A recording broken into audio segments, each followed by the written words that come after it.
Okay, this is By the Numbers League of Legends edition with me, Thorin, usual co-host MonteCristo, and as always, especially on this show, it is brought to you by Alphadraft. And the thing about Alphadraft, one of the things I love about Alphadraft, Monty, is that they actually believe in equality across the games. So you can find contests for $1 in CSGO. You can find contests for $1 in League of Legends. They never undercut anyone. They never tell you, yeah, but you're in League of Legends, it's a privilege to play an hour contest. They just say, you know what? If you want to play an hour game, similar rates to be won, similar rates to be earned, similar rates to enter. And you know what? I applaud them for that, because that sort of egalitarian approach is something that we need more of that in esports, I feel. We need more. And not to mention that in League of Legends, every player gets $50,000 for which to draft their players. So there's the egalitarian aspect even within League of Legends across all regions. It's really amazing. And plus, essentially what you're saying there is you like the fact that Alphadraft gives you $50,000 to take part in a tournament. So, okay, I see what message you're trying to get across there, Monty. So now we know the figure. Now the figure's out there. Monty accidentally let it slip with his example. And obviously, I wish. No, obviously it's not that high. That's actually the thing, though, about these sorts of things. That one thing I think you guys didn't go hard enough on in that statement, though, is like, even though obviously you have jobs doing leagues, etc., that really should have nothing to do with separate events that you work as a freelancer at. Like, people are using that logic. Like, here's the thing. Okay, this actually happened in CSGO, so I'll just give you this tidbit because it's something I didn't put in my video anyway. Basically, in CSGO, I won't tell you who. You could probably guess. There was a tournament, okay, where for the final, they didn't use one of the best casters in the world. And when the caster was like, why aren't I on the final? They said, oh, well, in other tournaments, you get to do the final all the time. So, you won't mind giving this one up. And he was like, well, what does that have to do with this tournament, though? If I'm the best caster, I would do it, right? That's like the sort of logic that people try to use for this sort of stuff, where they're like, oh, well, if you can make a living salary elsewhere, then, you don't need to make that here. So, like, as though they get to, like, balance your checkbook and be like, well, are you making enough? Are you living enough? Well, let me see your car. Let me see the lease on your car, motherfucker. You're like, I thought so. Mercedes S-Series. I don't even know if there is an S-Series, money. I don't drive a car. Mercedes S-Series. There you go. I've invented it if it isn't one. Mercedes S-Series. Might even be BMW. I don't fucking know. It's one with the circle and it's a car. You put petrol in it. Mercedes S-Series. I'm going to keep saying it. It's sponsored by Mercedes S-Series. And then they go, oh, if you have a Mercedes S-Series, you could probably afford to do this event for like $50 and a bag of chips. It's like, no, that's not how it works. Not how it works at all. LeBron James makes loads of money. He still charges him a fuck ton for his endorsement, so doesn't go, oh, I'm making money. What do you think It's of that? funny how it's a funny little market we work in, isn't it, Thorin? Well, that I work in. You don't actually work in the same market that I work in. Your market is reasonable and, doesn't really do that, except I suppose in these one-off instances. We'll hope this is one of those one-off instances, won't we? See, in my market, you actually can't just get buried in the desert and sort of killed, and then they assume you're dead and buried and gone forever. Like, one company tried that, Monty, and it seemed like it worked because they were a really big company is the thing that everyone thought, oh, he's done for at that point. But then what they didn't count on was, see, the game got bigger. And as the game got bigger, there was like a dark force arose in the east, and then the rumors started to circulate that this entity that they thought had banished from the land was coming back, and he was doing these other tournaments that were rising up around, till eventually, suddenly, the swarm surrounded the one lone citadel of ESL. It slipped out, Monty. It surrounded the citadel of ESL, the only one which holds out against my siege. But one day, Monty, I will starve them of their food, and I will take over the citadel, and I will plunge the land of CSGO into an eternal darkness. But until that time, the brave people of ESL do hold out against me. But what I'm saying is you can't be killed by one company in CSGO. So it's a good thing, right? It's a good thing for all of us. Yeah, it's a great thing. And on the upside, in CSGO, I don't wake up one day and have like Gfinity or someone tell me, oh yeah, by the way, actually we've like low key just been taken over by Riot. So they don't run Gfinity as well. Like, oh shit, well that's good. Enemies everywhere in the ranks. Then okay, brilliant. Yeah, okay. Love dealing with that every day of my life. So it's okay. But you and I, fortunately, are not actually bound to do any content of any given game, so we can actually move freely from title to title. And perhaps that is a major consideration in my mind right now, if I don't think that there's a point in working for a company or a game that won't offer industry standard rates. Yeah. Especially because the key thing is, like, obviously we're talking about the industry standard here. That's why I actually stressed this in my video. Now, the whole thing is, it's not like it's just Dota 2 versus League of Legends. It's just CSGO. We're talking about games that aren't even as big in esports as that. I know, right? Halo. So, yeah. And also, I just don't like the aspect where, remember, the one thing that this used to tilt the tits off me, you know, all the time, where people used to always say, yeah, but Riot pays all the money for esports and League of Legends, as though, like, because Riot's like Big Daddy Warbucks, you know. It's basically like you can't call the rich kid's dad an asshole because he takes everyone out for pizza when your team wins in the league. This is how much I know about American culture, mate. Literally all 80s movies. Like, if that didn't even happen, then I've been fooled by every 80s movie from Disney and the WB. But when that happens, the difference is if you go out for the pizza and then you go, where's the pizza then? And he goes, buy like a corn dog or something. You go, well, the dad of the other team's buying them pizza. You are an asshole. You are an asshole. Like, that's what you should be allowed to do. So there's got to be something commensurate here. If you're going to be the rich guy, benefactor to the whole scene, and especially, by the way, I didn't mention this in my video. Fuck, I'm realizing all these great points I should have mentioned in my video. What I should have mentioned in the video is there would be a really vibrant scene in which freelancers could make loads of money, not around Riot, if Riot hadn't killed the whole third-party freelance scene by making their own tournaments and saying, we run all the tournaments, don't worry though, we pay everyone. Haha, joke's on you, not anymore. Like, turns out now that, you know what they had a realization of, Monty? They were like, wait a minute, we sort of own all the tournaments. What's that called again? What's that term? Oh, monopoly. Wait a minute, when you have a monopoly, you can set the price at anything you want, set it low. No, but sir, the price in the other games is actually higher. Yeah, but there's no competition, so set it low. Well done. Altruism, not. So also it works really well when you actually have a bunch of casters that you personally salary and keep as employees who actually cannot do commentary on other games. So therefore you can set the price of casting within that game, and these people don't have any other options of where to go. I'm one of the lucky ones. Plus, I'm one of the lucky ones. Sorry. I know a lot of casters who work for companies, and their Twitter name is just their caster name, or maybe caster name in the game they work in. They don't have to, like, brand themselves. It's not like getting into some sort of mad, like, submissive, dominant relationship with someone where they're like, and you will tattoo my name across your lower back. Yes, master, I love you. It's like, it's none of that shit's going on. So that's totally irrelevant. I just wanted to make that point there. You also don't know any casters, I don't think, that work for the developers. That's the big thing. If you're talking to ESL casters, guess what? They can still do a variety of titles and make a variety of content. I mean, from what I've heard, some of the developers in other games practically work for the casters.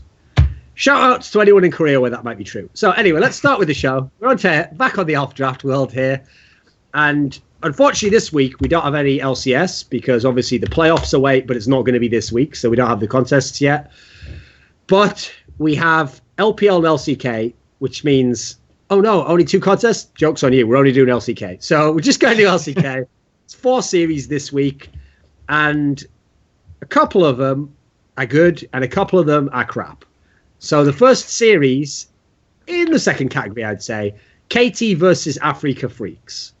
Now, Africa Freaks have had some upset wins. They've surprised people. Can they really take a game off KT? I mean, KT has had drafting issues recently. They dropped that set 0-2 to Samsung by drafting, like, I don't know, a ridiculous Lulu, or Degener rather. Degener, with like the Lulu Draven 3-tank composition where they tried to play around Arrow's Draven. They had absolutely ridiculous drafts in that series. They did bounce back against Longzhu, and of course they naturally beat Spenu last week, so that wasn't surprising. But Africa are really a dark horse team, and I think they can do well. We've seen them beat SK Telecom. They took another game off of SK Telecom, so there's a possibility that I think this game goes to 3 games. In which case, Songyun on the Freaks, if you think there's going to be an upset, Songyun actually does extremely well when the Freaks win. If you can get that Callista again, that's going to be super good. If you want to go for KT, their highest scoring players are Score and Arrow right now. So those would be good pickups. But I think this will be a 3-game series actually today. And also, all the Africa Freaks players, pretty cheap players. Yes. I mean, the two you were mentioning, Sangyun and Mickey, both below these guys are probably 7,600.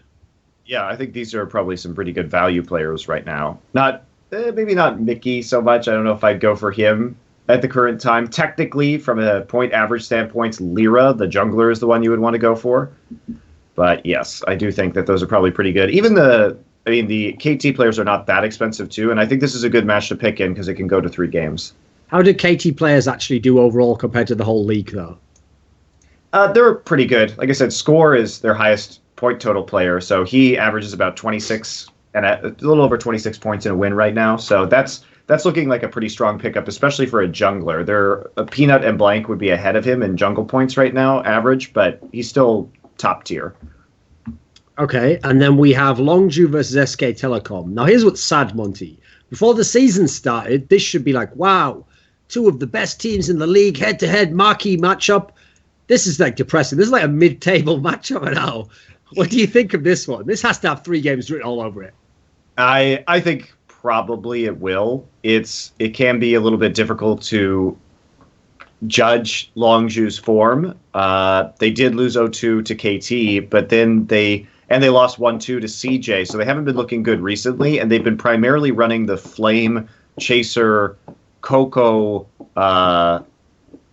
Fury, Pure roster. I hope we get to see Captain Jack again come back because he's been pretty darn good this season. It would be fun to see his return at the very least. And in fact, Longju is a team that doesn't get a lot of fantasy points, and that means that Captain Jack, if he plays, is a good pickup. But in general, drafting Longju players doesn't really work right now. They just simply don't get enough points in these games. They're pretty low as a team. But actually, Longju and SKT players are basically not that far apart in the actual price. So are you going to pick SKT to win this? I would pick SKT to win this. And I would say that Faker and Bang and Blank are all huge priorities for a fantasy draft. Faker is number 2 behind Kramer in points when winning with like 32.5 points, which is absolutely huge. Bang is almost at 30 himself. So these guys, considering they're not even the most expensive, and this series could go to 3 games, I think are really good value. Bang is the 4th most expensive AD carry, and he produces huge numbers of points. So these are the steals. I think these guys are the ones you really want on your roster. I also think if you are going to pick Longju players, at least now it's a bit more stable as to who they're going to play. Like, it's pretty clear they were just waiting until Fury was available, and then they're going to play him a bunch. And unless he keeps doing badly, I imagine they'll just keep playing him from here on out. Like, I suspect the Captain Jack thing was just because of the ban. And also the rest of the roster, it looks as though they were figuring out who they're using, but they have sort of settled into it now. Because you notice in the past, for anyone who wasn't watching, they only tended to use Flame with his own separate jungler and mid laner. They used him with Crash and Frozen. That was the threesome that they put in together. It's only the last few weeks they started shifting it so that initially they did like 1 or 2 games, and now basically Flame and it goes in with the other 2, which are the main starters anyway. And they've kind of eased back on Expression. But you never know what they're going to do. Expression hasn't been there, but he could come back at like any point, and I have no idea, given their 2 consecutive losses, what Longju is going to run in terms of a roster. So it's really hard to predict Longju games, but I think you don't have to be able to predict Longju games, I think, to know that Faker and Bang are incredible values. Why is Duke not that good in terms of fantasy points? I mean, he's someone where you'd think in some games he's like split pushing, he's off, he'd be racking it up. He died a lot in the Rocks Tigers games, so he hasn't been great this season overall so far. I mean, especially compared to a lot of other top laners in the league. Top laners don't get that lot of points anyway. Untara, because I think of CJ's long games, has been able to do pretty well. I'm gonna check out Duke right now. I mean, Duke is good. You're right. He is the top laner for points. He's even above Someday, which is surprising considering that he's been having some issues, like basically feeding some games, but. He has been doing work, apparently, in those split-pushing situations. And I think it says a lot, too, that SK Telecom's games haven't been exactly the cleanest. They've been, comeback games where they have to team fight and scrap their way back into it, pick up a lot of kills, and Duke's been playing a lot of Fiora, a lot of Poppy. So, and you mentioned to pick Faker. Now, in the actual KDA that they always run on OGN and they always have on eSports Media, Faker isn't even in the top 5 of mid for KDA, but he does crazy fantasy numbers, right? Yes, he does. He doesn't have the highest KDA, but he does have the highest damage per minute out of any player in the league. So he's doing a lot of damage. He's farming a lot. And even though he doesn't have a big KDA and he's dying, he's still getting a huge number of assists, primarily on Lulu. So that's where a lot of the points are coming from. Assists are very valuable in Alphadraft and Fantasy. Okay. And that's like a difference between just considering pure KDA. Yeah. Okay. KDA isn't everything. You can die a lot, but as long as you get a bunch of kills and assists, you're still going to have a high fantasy score. Which is one of the reasons why we always say, as counterintuitive as it seems, it is better to have the 3-game bloodbath series where your team almost loses. In fact, as we found out with that famous Unicorns of Love Rockat one, where I picked all the Rockat players who lost a fucking 5-game series because every game was a mad bloodbath. Even though they lost, I got more points than, in theory, you might get on a clean one where you pick the winning players on a 3-0. Absolutely. Totally true of basically any situation. I'm going to look up Faker's KDA real quick just so we can get it. That's interesting. It's 4.5, but just looking at the actual lists of mid laners, he should be above Fly. I'll have to check when I get to the studio what his official KDA. He should be 5th, yeah. Okay. And also, to be fair, one of the people in that list, well, 2 of them, one's BDD, who's barely played, and one of them's Frozen, who's a sub. He's played what, like 5 or 6 best of 3 so far. But yes, he has played less than half of the season. Yeah, true, okay. But Frozen especially, I mean, let me have a look how many games he's played. He must have played, what, like 7 games? So he's played 9 games total. So that's all. That one almost doesn't count. Like, come on, mate. Faker's played a million. 9 games is half an LCS season. Surely that's enough for statistical representation. Yeah, but the problem is this is actually a better representation because a bunch of them were against the same teams even. So he's even playing good teams many times. He's not just playing like Tip 2 times. 1 time with whoever they could get in the door to put a Tip jersey on. Okay, anyway, in that matchup, if Longju won, are the SKT players still decent picks? Like if it was a 3-game series and Longju won, yes, SKT still be all right? Yes, I think they would be because even Faker's like average fantasy points and Bang's average fantasy points are still very high overall. So yes, they're going to be good picks probably no matter what. I don't think SK Telecom's going to have some collapse where they go 0-2 to Longju. Okay. Feels like Bang's a very stable pick then because he's like middle of the table in terms of price. 7,800 isn't like the most expensive. Bang and Faker seems are pretty reasonable. Fantastic picks for the season. They were crap picks in the later parts of 2015, but they're great for this purpose. Okay, one series that's not very interesting is obviously Rock's Kongdu, but Rocks still get very good points because of their style of play, right? They usually end games really quickly. Kuro and Prey are the one, or Kuro and Peanut rather, are the ones to get a lot of points, and they're still towards the top of the table. They're still in like the top 10 of players. So yes, you can get some good points there, but you're probably going to look. I would say like KT and SKT because I think those series are more likely to go to 3 games. Are going to be a little bit better. Even the Jin Air Samsung game could go to 3. So, I guess is my sort of response to that. Like, they're good, but I think they're better picks. Why do you especially think? Because the expense of the players, they're all like the most expensive players in their positions. So, okay, obviously Kongdu formerly was the EM Fire team. Why do you think Kongdu's team is so crap? I mean, a couple of these players we've seen before. I mean, obviously Edge was playing like for Najin in the past. No, it was KT, he was on right? KT. Yeah, he was on KT. So, but he was always like a substitute to Nagne. I mean, they just basically have a bunch of subs on their rosters. It's like Roach was a Najin sub. Guger was a Najin sub that went to, where did he go? That's right. He was Lupin on TPA. He was the AD carry from TPA. Came back, switched back to support actually. And so that they just haven't gotten a lot of star players, obviously. So they're pretty not great. If you really think there's going to be a huge upset here, Edge and Soul are your guys to go for. But yeah, that's about it. Not particularly interesting. Okay.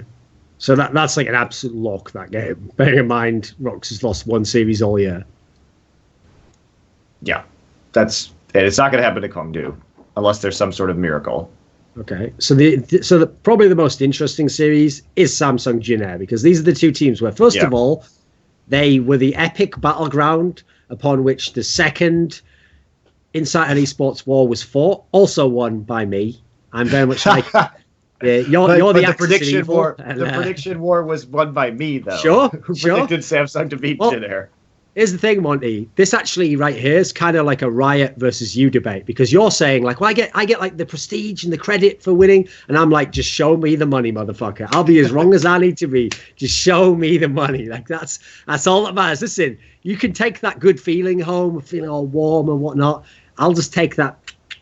What's it, Benjamin Franklin? We'll take it. Thomas Jefferson. I don't even know who's on those, mate. I don't get actual physical money anymore. It's all digital nowadays. Those kids with the money, those drug dealers. So when Jin Air plays Samsung, do you predict again Samsung will win? Jin Air's a better team now, right?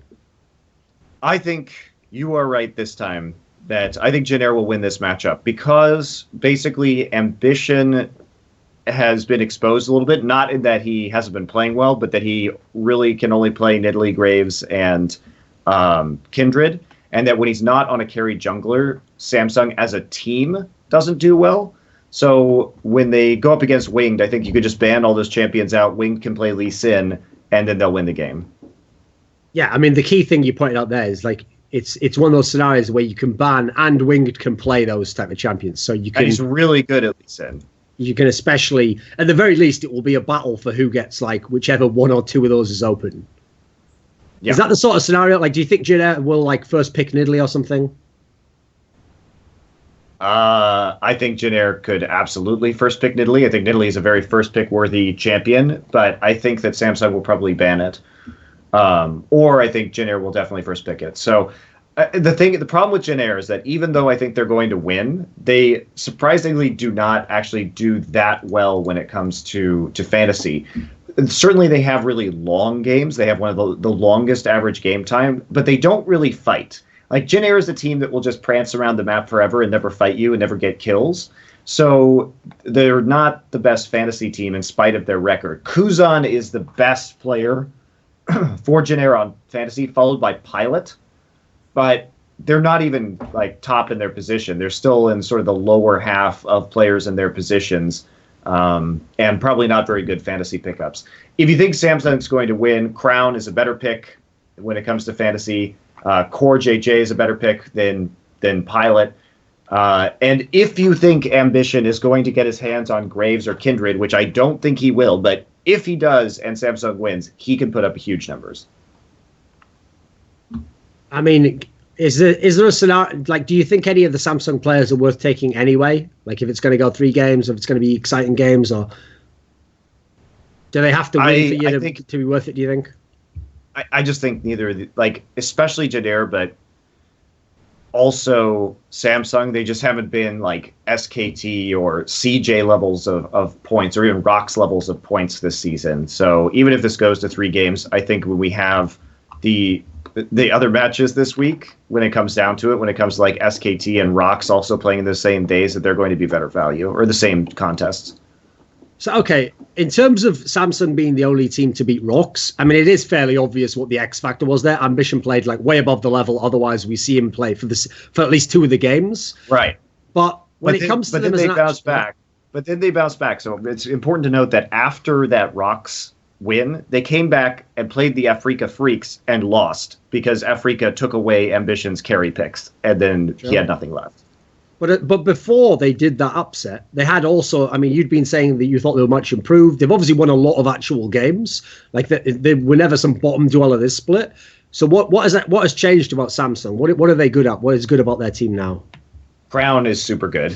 their mid laner. He's had some amazing Varus games. So they brought in Crown, who's really been doing way better than Bliss or Ace, the mid laners, the rookie mid laners that they used to have. And then I think they brought in Ambition, who's a veteran player and I think adds a lot of shot calling and stability to the team and can have these dominant performances on champions like Kindred and Graves in Italy.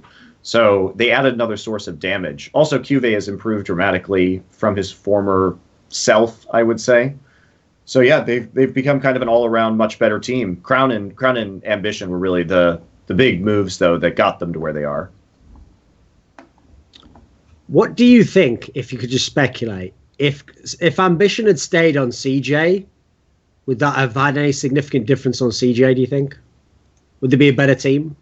I think they would be a better team as it stands right now because they really like to run the AD carries, and especially Bubbling really likes to play Kindred in the jungle, and I think that Ambition is a better Kindred player.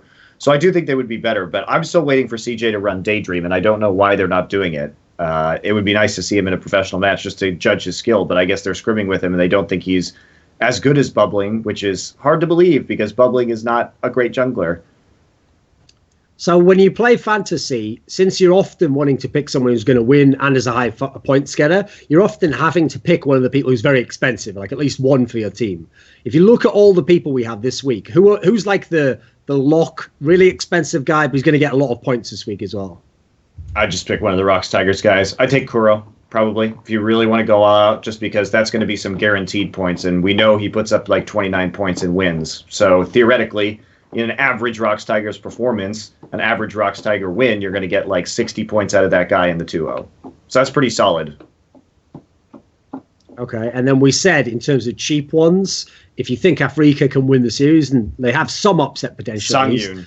Very cheap players overall. Yeah, Songyun, definitely the one you want to go after.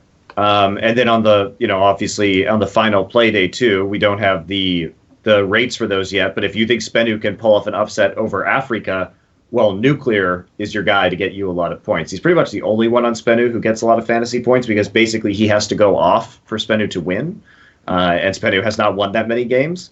But Afrika versus Spenu, I think it'll be a 2-0 for Afrika, but if you want to go for the Hail Mary, Nuclear would be your guy.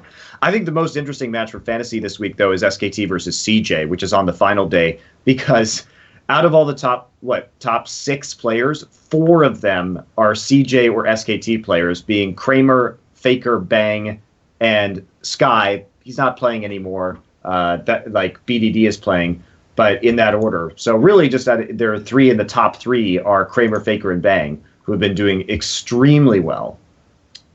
Are you worried for SKT in terms of that'll be like a 3-game series? They have seemed pretty shaky. Yes, I think it could easily be a 3-game series because here's the problem with SKT. They haven't had the good early game, and they rely on late game decision making, mid and late game decision making to come back into these games. And that's CJ basically just turtles and plays super passively in the early game and tries to scale into 5-man team fights around objectives in the late game with Kramer like hard carrying them and everybody peeling for Kramer. So these are likely to be, I think, games on the longer side that CJ, I think they'll take a game. I think this is a 3-game series, and I think this series has a bajillion fantasy points in it. Do you think that since it's the Faker BDD matchup, someone will pick Zed? I hope so. I mean, I'm pretty persuaded. Is anyone going to ban that? Do you think it's ban worthy? No, I don't think it's ban worthy because it's mostly going to be used as a counter pick. But that's what's cool about this matchup, obviously, and the hype is that it's BDD, who's been having a pretty solid season for a rookie so far, against Faker, the legends. We finally get to see how these two guys like stack up to each other, not just in solo queue, but in a professional game.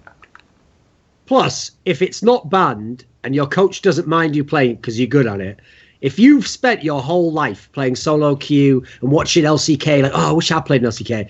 If you're just not a pussy, even if you lose, just fucking lock it in, mate. Just go. I'm going to go against Fate. Put it this way. Just remember this, BDD, because I know you're watching this show. Everyone watches Banner Numbers in the Korea, translated, of course. Here's the thing. Think about it logically. Everyone remembers legendarily the moment when Febiven solo killed Faker a couple of times. They don't remember, Monty, that they actually lose that game. Wasn't that the game they actually lost? When it was which one? It was like game 4 or something between Fnatic and SKT, right, at MSI, where Oh, Featherman yeah, I think solo they did. killed Nike. Yeah, So yeah, there's yeah. the key thing. They lost the fucking game. He didn't even do anything in team fights at the end. But just because he solo killed him, he is legend forever. So that's what you can do if you're BDD. You're probably going to lose anyway. Who gives a fuck? Just go for the play.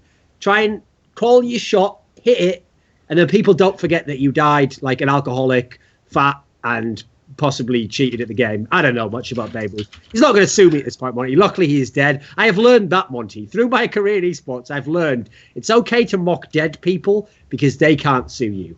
I think. I'm not sure about that, but I don't think the family of Babe Ruth watch this show because they're not Korean, so they don't watch the show. So that's going to be the new meme.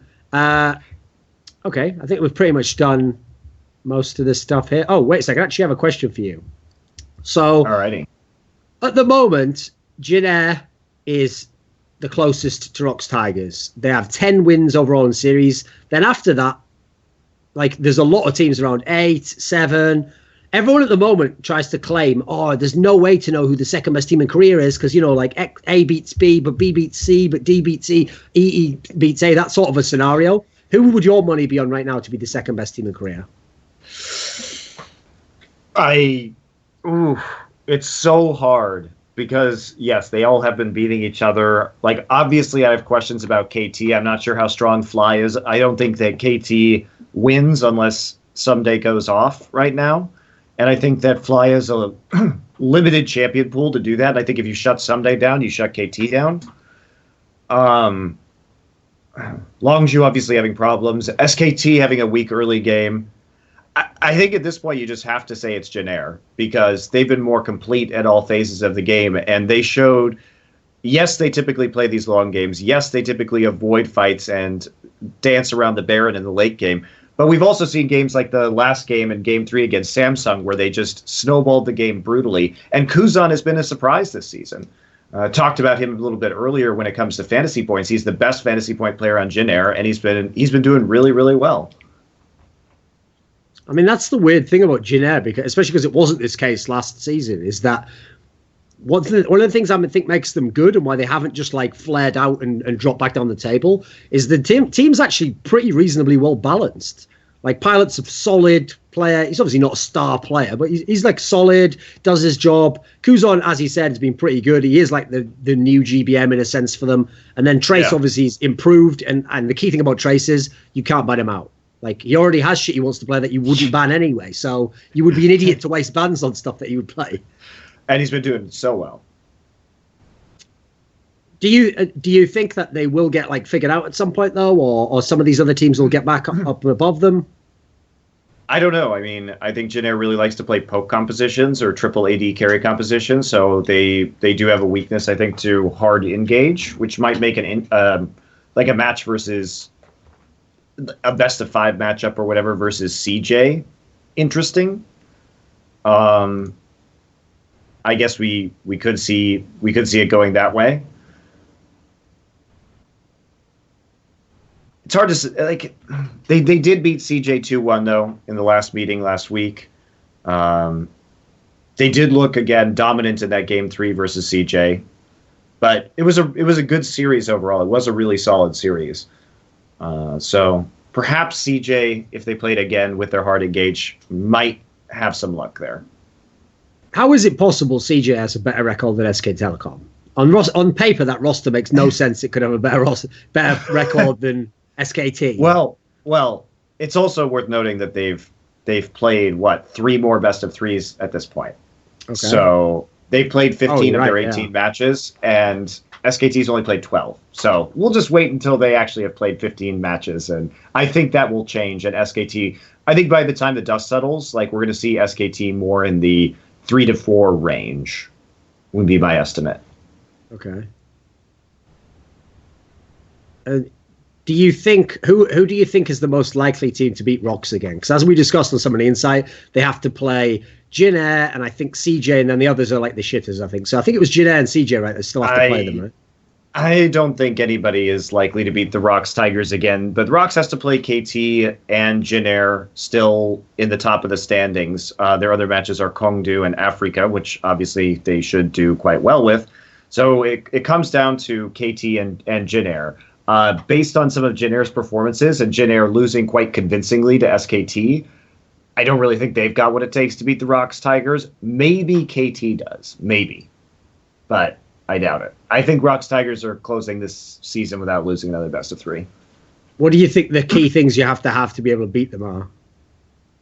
Early aggression, punishment over their plays on the map and their tendency to dive. And if you can punish their dives with like turrets and stuff, that's really good. And I guess what we saw with Ambition is when, first off, I think Rocks Tigers did terrible draft in game 2 and like played Varus AD carry, and it was just ridiculous against Samsung, and they got cocky.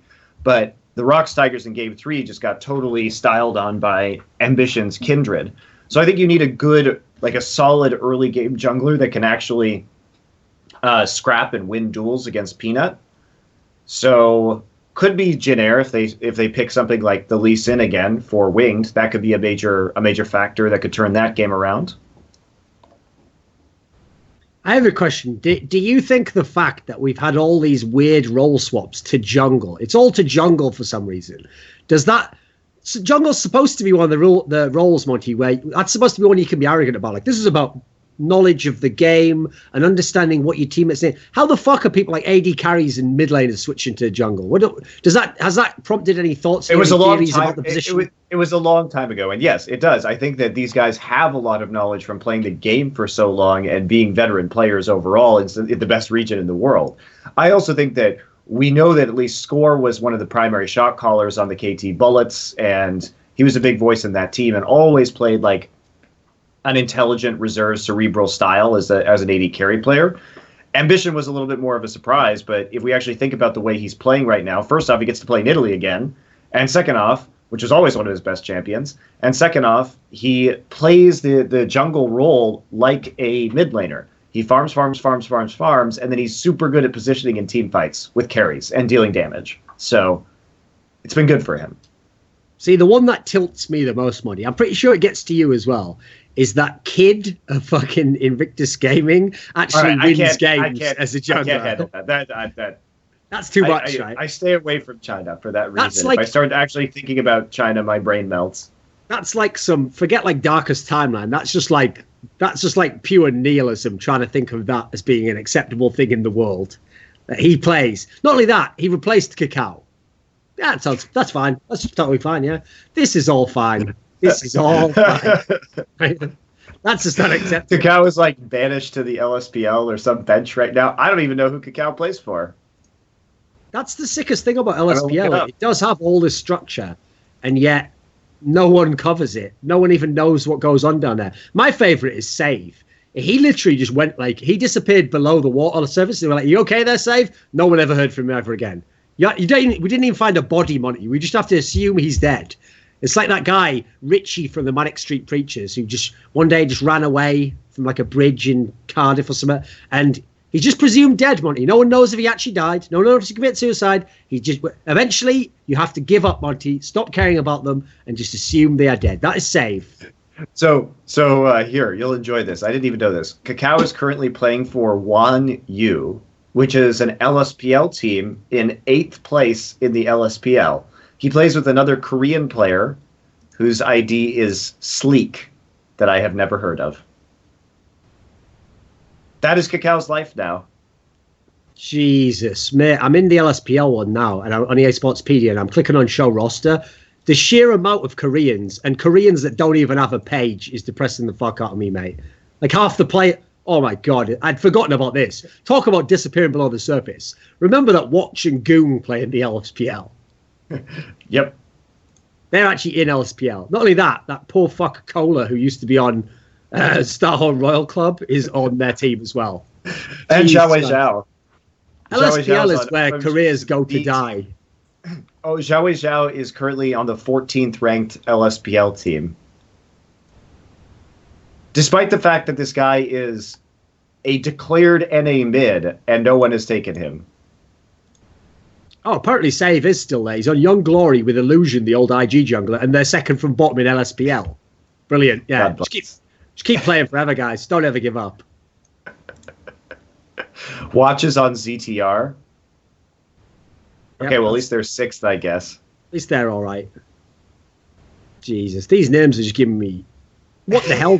May still plays. May and Amazing J are on Edward Esports. They're obviously not owned by EDG. No, it's EDG's B team. They have Road too, and there's Amazing J. Everybody wonders what happened to him after Worlds. And by the way, you know one thing I hate in esports, Monty, is when people obviously copy the nickname of someone else. So you know, Bebe was the name of the AD carry of Taipei Assassins, famously. There's some fuck who's from Taiwan whose name is Bay, but written like you write Bay as in Oakland Bay, and then he's just like from Taiwan. Like, oh, it's just a coincidence. I picked the name. I just I'm from the same place, but no reason why I did that. Oh man, I can't handle ESPL or LSPL. What the hell is this? Also, Starhorn Roll Club actually is in the LSPL. Brilliant. 2 times world finalists. Now in the LSPL. Korn's still playing for him, of course. He's in hell. Brilliant. Oh, that's the end of that segment. At the end, that was the comedic light relief at the end of the show. We just looked at LSPL rosters and realised what a shit show it is. But then again, Monty, you do realise this means NA has literally become China. You know, the old joke was, well, NA should love China because NA imports all the good players, NA makes mixed team rosters, NA just fights all the time, NA throws at Dragon. NA now also, just like China, has a second division which they way overpay players and people just go there to die and lose before they should. And you're like, what? That guy's really good? Oh, his team didn't even make it out? Oh, okay. Well, that's the end of his career then. So, on that note, we will now close the show. Thanks to Alphadraft. Oh, wait a second. If you want to play Alphadraft, I think it's if you sign up, you put in the code BTN, as in by the numbers, in case you didn't know what that stood for.